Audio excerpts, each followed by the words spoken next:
Pozdravljeni, upam, da ste v redu in da duhovno napredujete v spoznavanju Boga in Božje besede. Danes si bomo ponovno pogledali Jezusove besede. Preberimo skupaj iz Evangelija po Mateju iz 5. poglavja 18. in 19. vrstico. Resnično povem vam, dokler ne preideta nebo in zemlja, ne bo prešla niti ena črka ali ena črtica postave, dokler se vse ne zgodi. Kdor bo torej kršil eno od teh, pa čeprav najmanjših zapovedi in bo tako ljudi učil, bo najmanjši v nebeškem kraljestvu. Kdor pa jih bo izpolnjeval in učil, bo imenovan velik v nebeškem kraljestvu. Jezus tukaj uporablja besedno zvezo resnično povem vam. Jezus tukaj poudarja, da je zelo resen glede tega, kar bo povedal. Rekel je sledeče: postava oziroma zakon dan po Mojzesu bo veljal, dokler bo obstajala zemlja. In to velja tudi za vse nas, kristjane. V stari zavezi postavo oziroma zakonik razdelimo na moralni, civilni in obredni zakon. Postava, ki jo Jezus omenja in ne bo nikoli prešla, nam je bolj poznana kot moralni zakon oziroma 10 božjih zapovedi.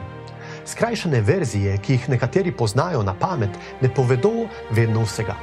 Predvsem druga zapoved: ne skruni Božjega imena. Zato bi vas rad spodbudil, odprite si svetopismo v 3. Mojzesovi in preberite 18. in 19. poglavje. Mojzes v 5. Mojzesovi v 5. poglavju ponovno opomni ljudstvo na 10 božjih zapovedi. Spodbujam vas, da si preberete tudi to kratko poglavje. Spodaj v opisu je povezava do svetega pisma na internetu. V 5. Mojzesovi v 5. poglavju je druga zapoved umeščena v kontekst, kjer se prepoveduje kakršnekoli kipe. Nekatere tradicionalne krščanske cerkve bi verjetno z veliko težavo razložile, zakaj so polne takšnih in drugačnih kipov oziroma tako imenovanih rezanih podob.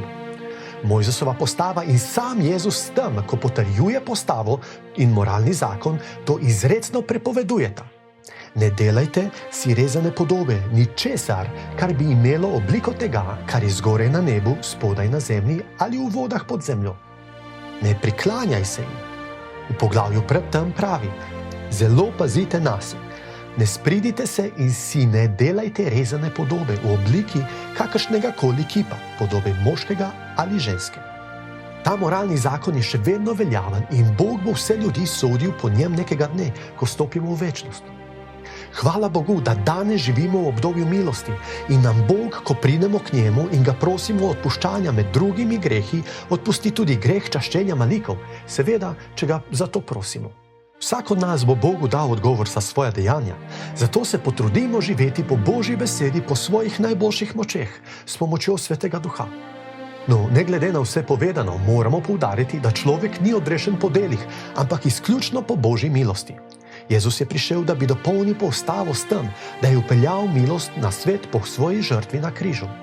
Z milostjo ste namreč odrešeni po veri in to ni iz vas, ampak je Božji dar. Niste odrešeni iz del, da se ne bi kdo hvalil. Če bi hoteli biti odrešeni po svojih delih, bi v računica prišla tako dobra kot slaba dela. Recimo, da grešimo samo enkrat na dan, bi to v 80 letih pomenilo 29.200 prekrškov.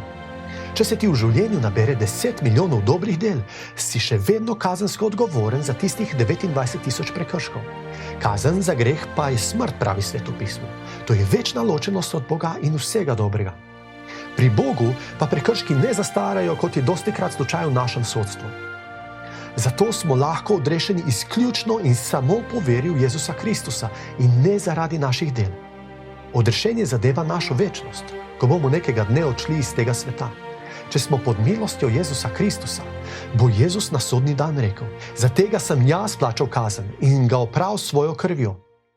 Jezus uči, da bodo tisti, ki se bodo znašli pred Bogom, ne da bi sprejeli milostni dar odrešenja po veri v Jezusa Kristusa, na žalost pristali v duhovnem zaporu oziroma na duhovni deponiji, v peklu. V prejšnji epizodi smo govorili o tem, da je postava zapisana na naša srca po Svetem Duhu. Tistim, ki smo zapisani v Jagnjetovi knjigi življenja, ni težko izpolnjevati postave, ker je le ta vsajena v naša srca.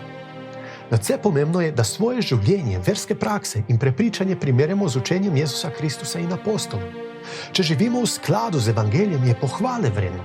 Če nam kdaj spodrsne in storimo greh, vsakemu se to zgodi, saj smo le ljudje, se hitro pred Bogom pokesajmo in živimo iz vere v to, kar uči Jezus in apostoli. Apostol Janez je zapisal tako: Da smo ga spoznali, spoznavamo potem, če se držimo njegovih zapovedi. Kdor pravi, poznam ga, pa se njegovih zapovedi ne drži, je lažnivec in v njem ni resnice. V tistem pa, ki se drži njegove besede, je Božja ljubezen resnično postala popolna. Potem spoznavamo, da smo v njem. Kdor pravi, da ostaja v njem, je dolžan tudi sam živeti tako, kakor je živel on. Sem Andrej Zelenjak za Center Evangelii danes.